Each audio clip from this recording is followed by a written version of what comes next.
Roman concrete. Stand in front of the Pantheon in Rome, and you're looking at a building constructed in 126 AD, nearly 2,000 years ago. Its massive concrete dome, still the world's largest unreinforced concrete dome, has no cracks. It's still standing, still functional, still magnificent. Now look at modern concrete highways and bridges built just 50 years ago. Many are crumbling, cracking, requiring constant repair or replacement. Modern concrete typically lasts 50 to 100 years before significant degradation. Roman concrete has lasted 2,000 years and is still going strong. The Romans didn't just build with concrete, they perfected it. They created a material that was self-healing, grew stronger over time, and could set underwater. And then, sometime after the fall of the Western Roman Empire, around 476 AD, the knowledge of how to make it was lost. For over 1,500 years, we couldn't replicate what the Romans did. Roman concrete was different from modern concrete at a fundamental level. Modern concrete uses Portland cement, invented in the 19th century, which is made by heating limestone and clay at high temperatures. It's strong initially, but degrades over time, especially when exposed to seawater or fluctuating temperatures. Cracks develop, water seeps in, and the concrete slowly fails. Roman concrete used a different formula. The base was volcanic ash, specifically pozzolana, from deposits around Mount Vesuvius and other volcanic regions. They mixed this ash with lime from heated limestone and seawater, then added chunks of volcanic rock. The chemical reaction between the volcanic ash, lime, and seawater created a material with remarkable properties. What the Romans discovered, probably through trial and error, was that volcanic ash contains aluminum and silicon compounds that react with lime and seawater to form extremely stable crystalline structures. Modern researchers studying Roman harbor concrete found that seawater actually makes it stronger over time. The seawater reacts with the volcanic ash to create aluminum tobermorite crystals, rare minerals that make the concrete more cohesive and resistant to cracking. Roman concrete literally heals itself when exposed to seawater. The Romans used this concrete to build harbors, aqueducts, buildings, and monuments throughout their empire. The harbor at Caesarea in Israel, built by Herod around 22 BC, still has Roman concrete structures standing after 2,000 years of constant exposure to seawater. Modern concrete in seawater typically fails within decades. So, how did we lose this technology? The fall of the Roman Empire wasn't a single event. It was a gradual collapse of infrastructure, knowledge systems, and trade networks. The expertise of making concrete was held by specialized craftsmen and engineers. As the empire fragmented, these knowledge networks broke down. The written records that survived didn't contain detailed concrete recipes. Ancient engineers considered such knowledge proprietary and passed it down through apprenticeship rather than writing.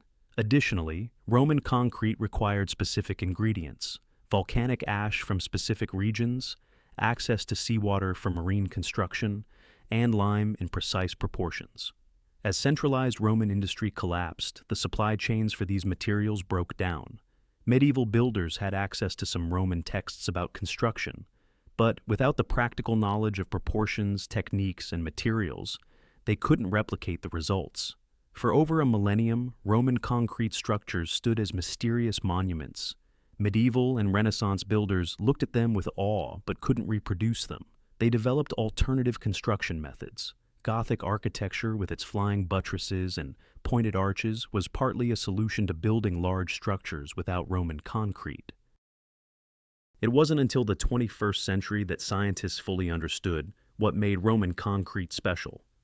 Using electron microscopes, chemical analysis, and materials science, researchers finally decoded the formula.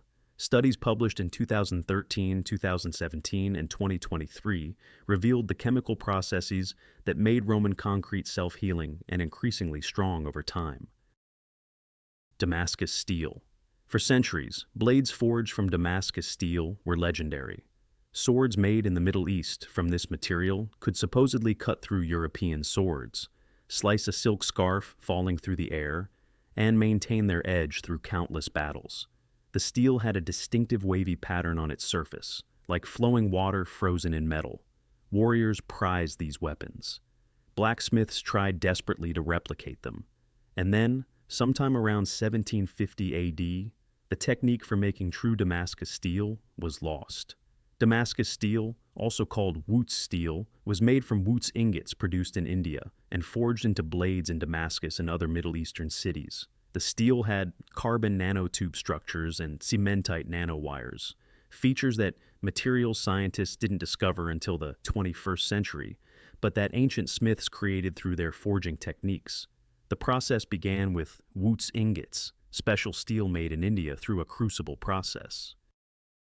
Iron ore was heated with carbon sources, usually wood or plant materials, in a sealed clay crucible. The process created steel with a very specific carbon content, around 1.5%, higher than typical steel, but not high enough to be cast iron. The ingots also contained trace elements from the specific ores used: chromium, molybdenum, vanadium, and manganese in tiny amounts. These ingots were then shipped to Damascus and other cities where master smiths forged them into blades. The forging process was critical. The smith would heat the ingot and hammer it at specific temperatures, then cool it in specific ways. The heating and cooling cycles, combined with the trace elements in the steel, created the distinctive wavy pattern and the exceptional properties. Modern metallurgical analysis has shown that Damascus steel contains cementite nanowires and carbon nanotubes, structures at the nanometer scale that give the steel incredible strength and flexibility. The smiths didn't know about nanoscale structures, but their techniques created them. Damascus steel blades were legendarily sharp and strong. Historical accounts describe them cutting through lesser swords, remaining sharp after extensive use, and having a flexibility that prevented shattering. The wavy pattern wasn't just decorative. It was a visible sign of the internal structure that made the steel superior. So, why did the technique disappear? Several factors contributed. First, the supply of the right raw materials ended. Damascus steel required Wootz ingots with specific compositions, which came from specific mines in India. When those mines were exhausted or trade routes were disrupted, the supply ended. The trace elements in the ore, which smiths didn't know were critical, came from the specific geology of those mines. Ore from other sources didn't work. Second, the knowledge was held by master smiths who guarded their techniques as trade secrets. The forging process required precise control of heating and cooling that was learned through apprenticeship, not written down. When the last generation of smiths who knew the complete technique died, the knowledge died with them. By the mid-18th century, true Damascus steel was no longer being produced. Smiths still made blades with surface patterns that looked similar through pattern welding, but these didn't have the same properties as true Damascus steel. For over 200 years, Damascus steel was lost. In the 1990s and 2000s, researchers began uncovering the secrets using electron microscopy.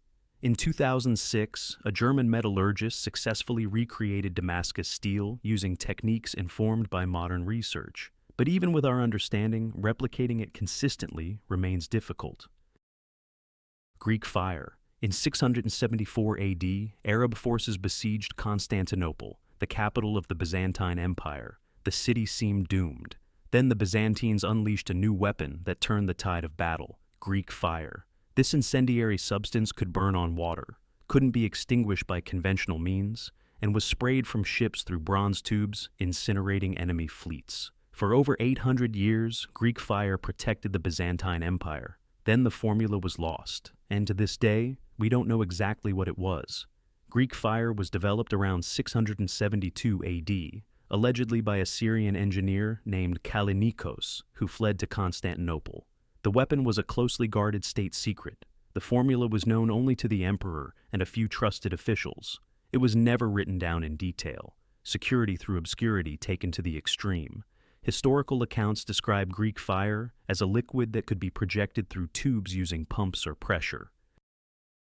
When it contacted the target, it burst into flames that water couldn't extinguish. In fact, trying to put out Greek fire with water supposedly made it burn more intensely.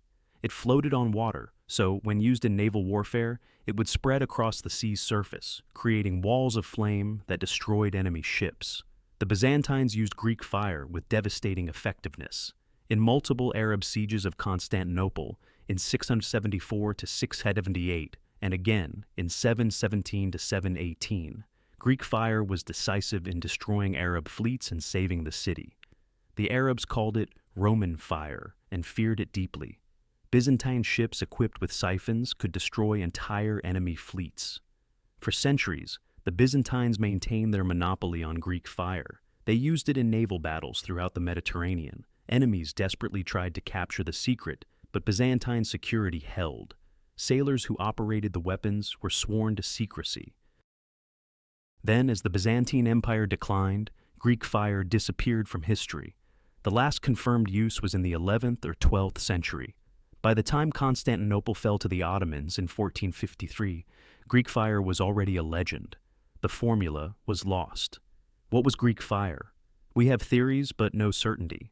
Most historians believe it was based on petroleum, which was available from natural seeps in the region. Likely ingredients include crude oil or naphtha, quicklime which reacts violently with water and generates heat, sulfur to lower the ignition temperature, possibly saltpeter, and pine resin to make it sticky so it would adhere to ships and soldiers. The quicklime would explain why water made it burn more intensely. Quicklime reacts with water in an exothermic reaction, releasing heat. The petroleum would be the main fuel. Modern attempts to recreate Greek fire have produced substances with some similar properties, but we can't be certain we've matched the original. Why was the formula lost? Byzantine security was so effective that the formula was never widely known. When the empire fell into decline, when the people who knew the secret died, the knowledge disappeared. Greek fire stands as perhaps the most successful military secret in history, a weapon whose formula remains unknown, even to modern science. Stradivarius violin sound. In a small workshop in Cremona, Italy, between 1680 and 1737, a craftsman named Antonio Stradivari created about 1,100 violins, violas, and cellos. Approximately 650 survive today. These instruments are considered the finest string instruments ever made, worth millions of dollars each. Musicians claim they produce a sound quality that modern instruments can't match. Scientists have studied them for decades. And despite all our modern technology, we still can't definitively replicate a Stradivarius. What made Stradivari's instruments special? Researchers have proposed numerous theories. The wood selection and treatment might have been unique. Stradivari used spruce for the top plate and maple for the back, like all violins. But the specific trees, the climate conditions when they grew, and how the wood was seasoned might have been different. Some researchers suggest the Little Ice Age, from 1300 to 1850, produced denser wood because slower tree growth created tighter growth rings. In 2006, researchers found evidence of mineral treatments in Stradivarius wood: borax, fluorides, chromium, and iron compounds. These might have been preservatives against woodworms, but they also altered the wood's acoustic properties. The exact chemical treatment, if it was intentional, remains unknown. The varnish has been analyzed extensively. It contains organic materials, minerals, and possibly proteins. Some researchers believe the varnish formula contributed to the sound by affecting how the wood vibrates. The exact recipe hasn't been definitively determined. Construction techniques also mattered. The thickness of the wood, the graduation, the arching of the plates, the position of the F-holes, every detail affects sound. Stradivari's notebooks and patterns don't survive. Modern makers can measure existing instruments, but they can't know if what they're measuring is what Stradivari intended or the result of 300 years of changes. And there's the aging itself. If 3 centuries of use and environmental exposure have changed the wood at a molecular level. Some researchers believe much of what makes a Stradivarius special is simply that it's very old. What's particularly interesting is that Stradivari wasn't even unique in his time. Other Cremona makers like Guarneri and Amati created instruments that are also considered exceptional. There was a golden age of violin making in Cremona from roughly 1650 to 1750, and then the art declined. Master makers like Stradivari took their detailed techniques to their graves. The tradition of intensive apprenticeship broke down. The Antikythera Mechanism. In 1901, divers recovering artifacts from an ancient shipwreck off the Greek island of Antikythera found a corroded lump of bronze. When researchers examined it, they discovered something extraordinary. an ancient mechanical computer with dozens of bronze gears built around 100 BC. The Antikythera Mechanism could predict astronomical positions, eclipses, and possibly the dates of the ancient Olympic Games. It was more sophisticated than any known device for the next 1,000 years. The mechanism originally had at least 30 bronze gears in a wooden case about the size of a shoebox. Users turned a crank and the gears rotated, moving pointers on dials that displayed astronomical information. The front dial showed the positions of the sun, moon, and planets in the zodiac. The back dials showed eclipse predictions and a calendar. What makes the mechanism astonishing is its sophistication. The gears had to be precisely cut and calibrated. The mechanism incorporated differential gearing, a complex gear arrangement that wasn't seen again until medieval Islamic astronomy devices and wasn't common in European technology until the Industrial Revolution.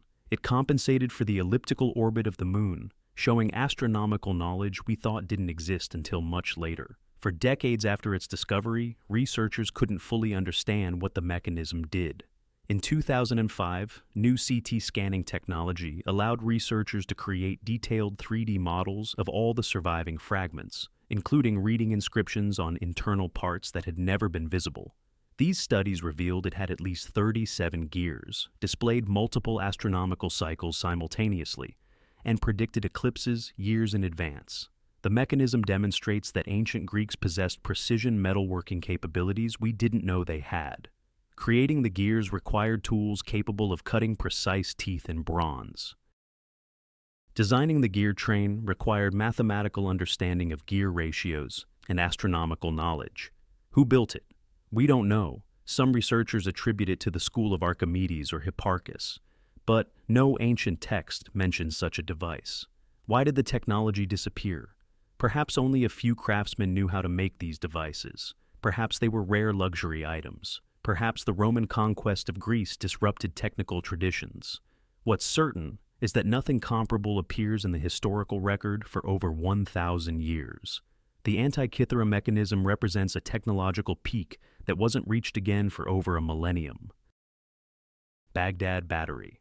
In 1938, German archaeologist Wilhelm König was examining artifacts in the Baghdad Museum when he noticed something strange about a collection of clay jars from ancient Parthian sites dating to around 200 BC to 200 AD. The jars contained copper cylinders with iron rods inside.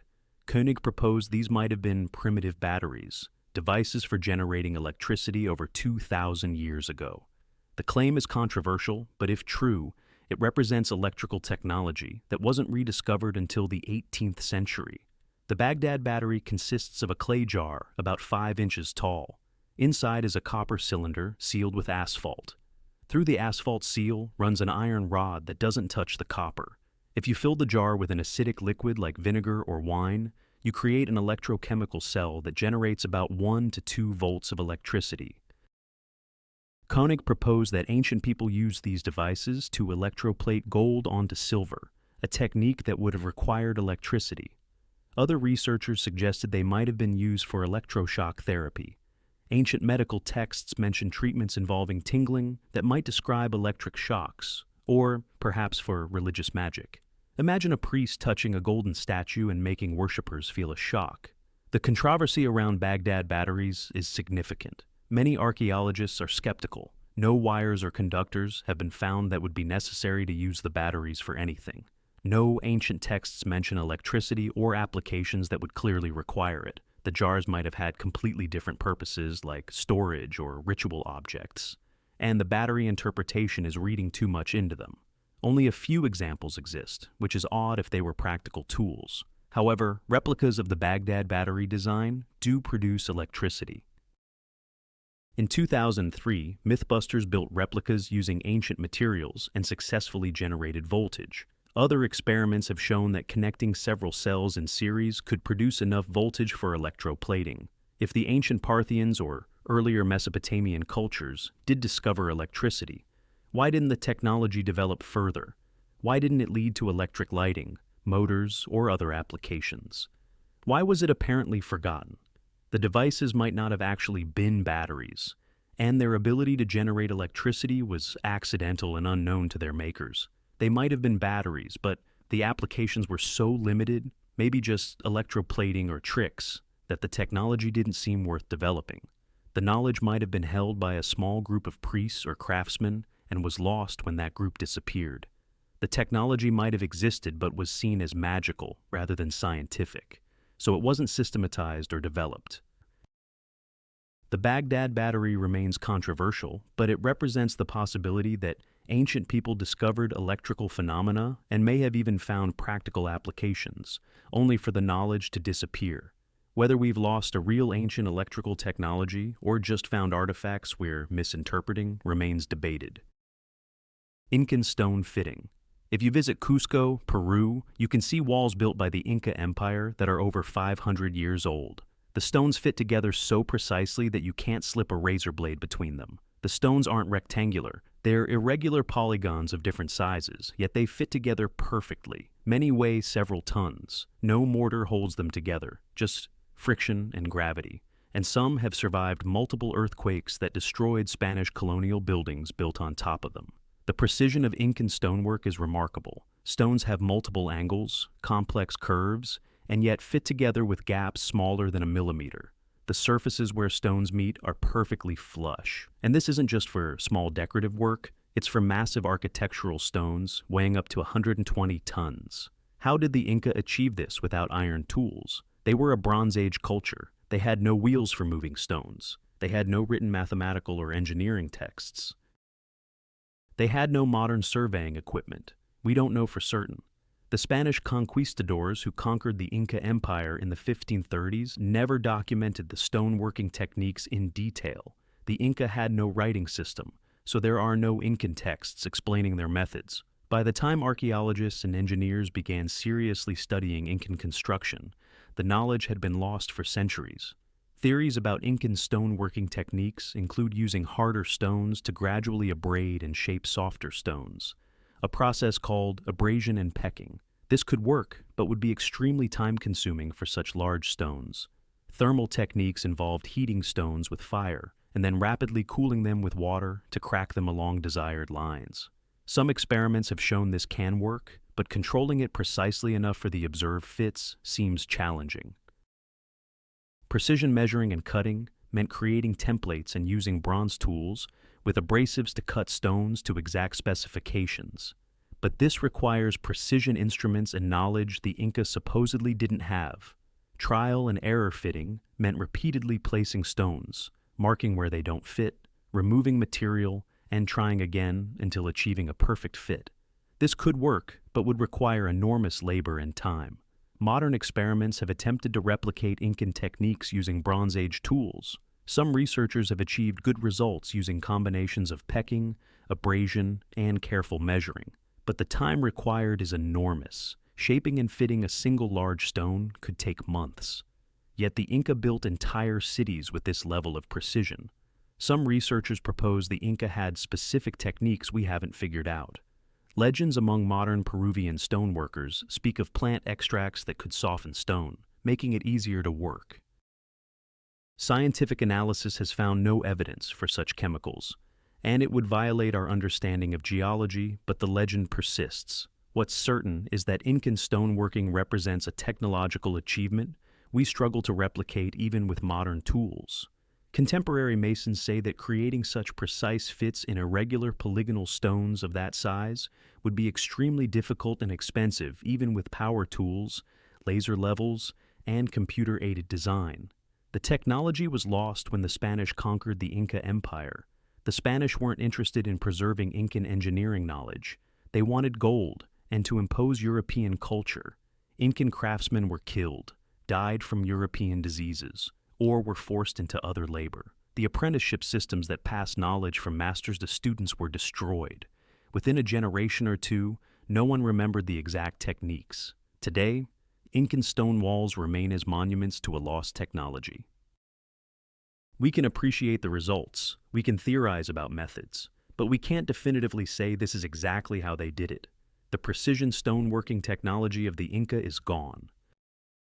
Ancient acoustic engineering. The ancient theater at Epidaurus, Greece, built in the 4th century BC, can seat 14,000 people. and a person speaking normally on the stage can be clearly heard even in the back row, 60 meters away, without any amplification. Modern acoustic engineers have studied this theater extensively, trying to understand how ancient architects achieved such perfect acoustics. The principles are still debated, and modern amphitheaters rarely achieve the same acoustic quality. The Epidaurus Theater isn't unique. Multiple ancient structures show sophisticated understanding of acoustics. Mayan temples at Chichen Itza produce specific echo effects. Clapping in front of El Castillo Pyramid produces an echo that sounds like the chirp of the sacred Quetzal bird. Ancient Egyptian temples had acoustic properties that amplify priest voices in specific chambers. The Hypogum of Hal Saflieni in Malta, an underground temple, has chambers where specific frequencies resonate powerfully. At Epidaurus, research has shown the seating, made of limestone, acts as acoustic filters. The seats absorb low-frequency background noise, like wind and crowd murmurs, while reflecting higher-frequency sounds like human speech. The semicircular design focuses sound from the stage. The regular rows of seats create a periodic structure that suppresses certain frequencies while enhancing others. But here's the mystery. Did the ancient Greeks intentionally design these acoustic properties, or were they an accidental result of other design choices?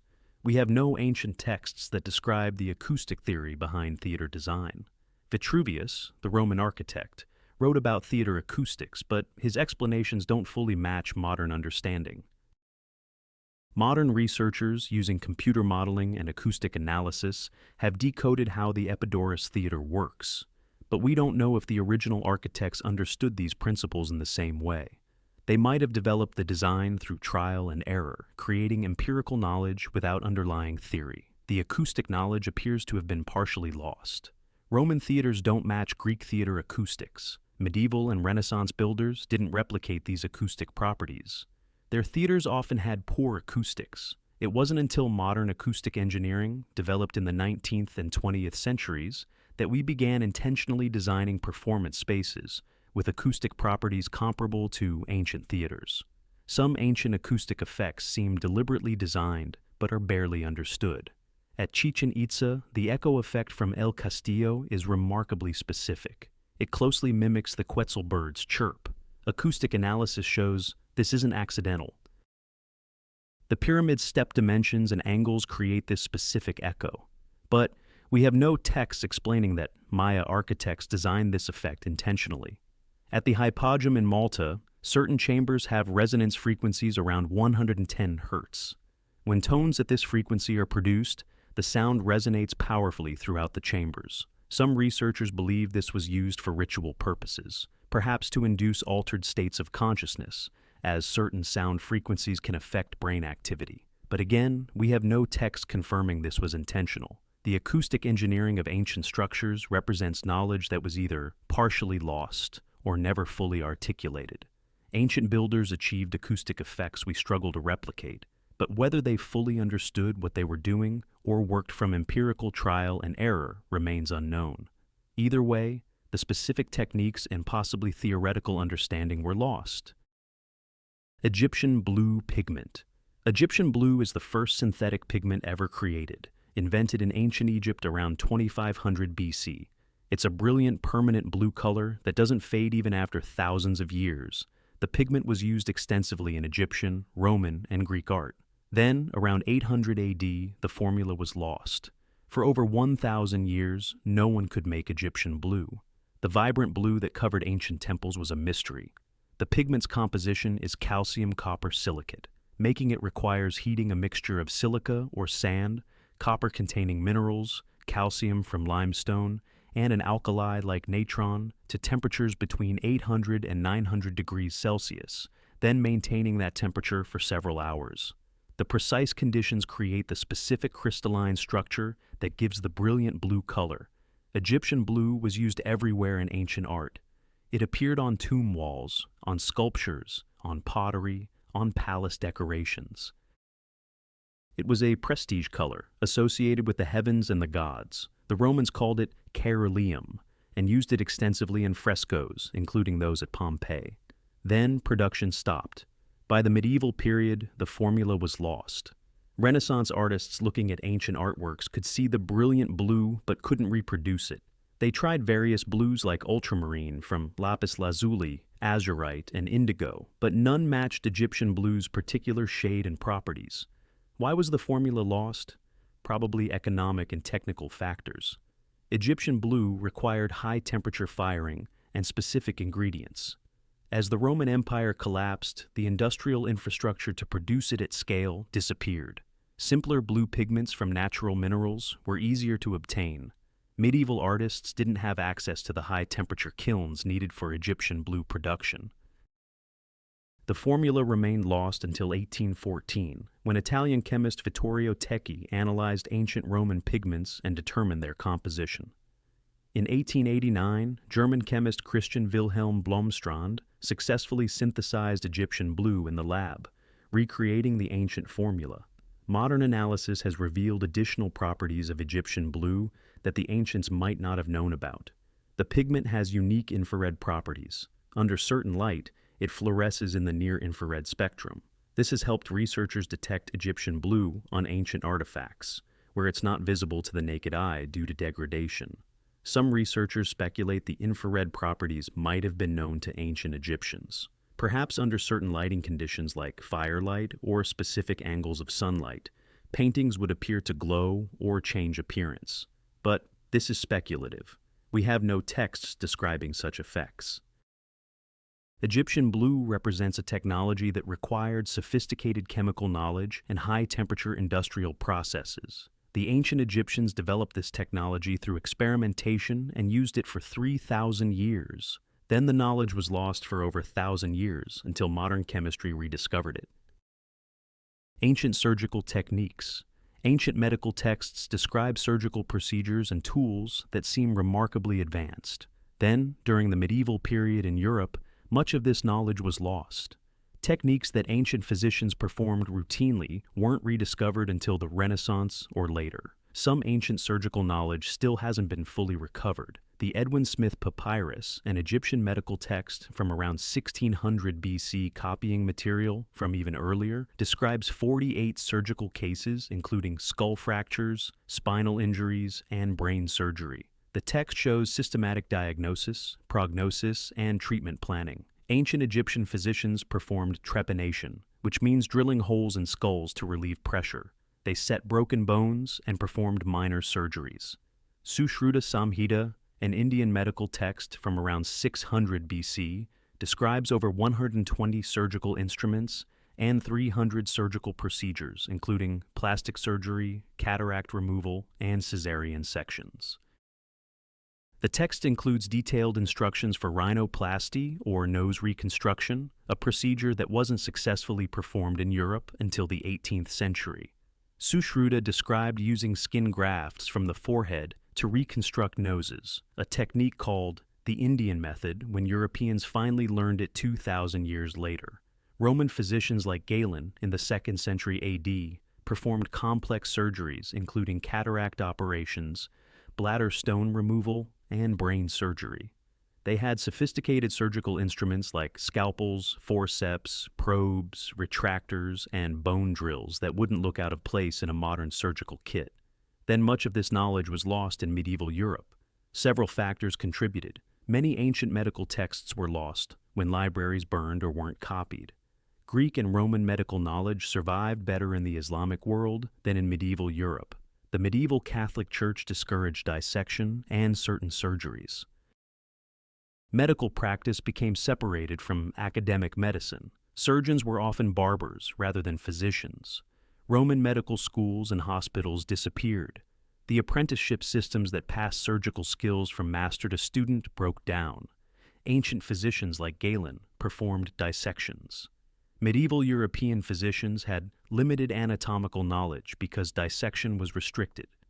By the medieval period, European surgery had regressed dramatically.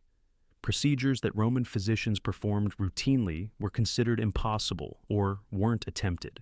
When Islamic medical texts were translated into Latin in the 12th and 13th centuries, European physicians were shocked to discover surgical techniques far more advanced than their contemporary practice. For example, cataract surgery. Ancient Indian, Greek, and Roman physicians performed a procedure called couching, where they displaced the clouded lens to restore vision. Medieval European physicians didn't perform it. The knowledge had been lost. When Arabic medical texts describing the procedure reached Europe, it seemed revolutionary, even though it was thousands of years old. Some ancient surgical knowledge still hasn't been fully recovered. Ancient texts describe pain management techniques using specific plant extracts. While we know some of these, like opium and mandrake, the exact formulations and dosages have been lost. Ancient physicians achieved effective anesthesia, but the detailed pharmacology wasn't preserved. Trepanation, drilling holes in skulls, was performed successfully in ancient times, with survival rates suggesting sophisticated technique. Archaeological evidence shows many trepan skulls with healed bone, indicating patients survived and recovered. Medieval European physicians rarely performed trepanation successfully. The technique was essentially relearned in the Renaissance. Ancient surgical knowledge wasn't fully lost. Some was preserved in Islamic medical centers and eventually transmitted back to Europe, but there was a period of several centuries where European medicine had regressed significantly below ancient standards. Techniques that had been routine were forgotten and had to be relearned. These 10 technologies represent knowledge that humanity possessed and then lost. Roman concrete, Damascus steel, Greek fire, Stradivarius sound, the Antikythera Mechanism, the Baghdad Battery, Incan stone fitting, ancient acoustics, Egyptian blue, and ancient surgery. Some we've rediscovered through modern science. Others remain partially mysterious. What's striking is that these weren't primitive versions of what we have today. In some cases, they were superior. Roman concrete lasts longer than modern concrete. Damascus steel had properties we struggle to replicate. Ancient acoustics in theaters surpass many modern designs. Knowledge gets lost through several patterns. Infrastructure and supply chains collapse. Apprenticeship systems where skills pass from master to student break down. Excessive secrecy prevents knowledge from spreading. Economic changes make complex techniques impractical. Cultural disruption through conquest or collapse destroys traditions. These losses teach us important lessons. Progress isn't linear. Knowledge can be lost. Some knowledge is fragile, especially tacit skills not written down. Specialization creates vulnerability when expertise concentrates in small groups. And we're probably losing knowledge right now as traditional crafts disappear and techniques are replaced without being fully documented. Some lost technologies have been recovered through modern science. We understand Roman concrete chemistry. We've decoded the Antikythera mechanism, but we decoded them through years of research using technologies the ancients didn't have. We're reverse engineering their achievements, and some aspects remain lost. We don't know the exact Damascus steel formula. We can't definitively replicate Stradivarius. We don't know Greek fire's composition. These techniques may be gone forever. The existence of lost technologies should make us humble about our modern knowledge. Ancient people weren't primitive. They were intelligent humans solving problems with available resources. Sometimes they found solutions we still can't match. The lost technologies of the ancient world are monuments to human ingenuity and reminders of human fragility. We created remarkable things. Then we forgot how. The question is, what are we forgetting right now?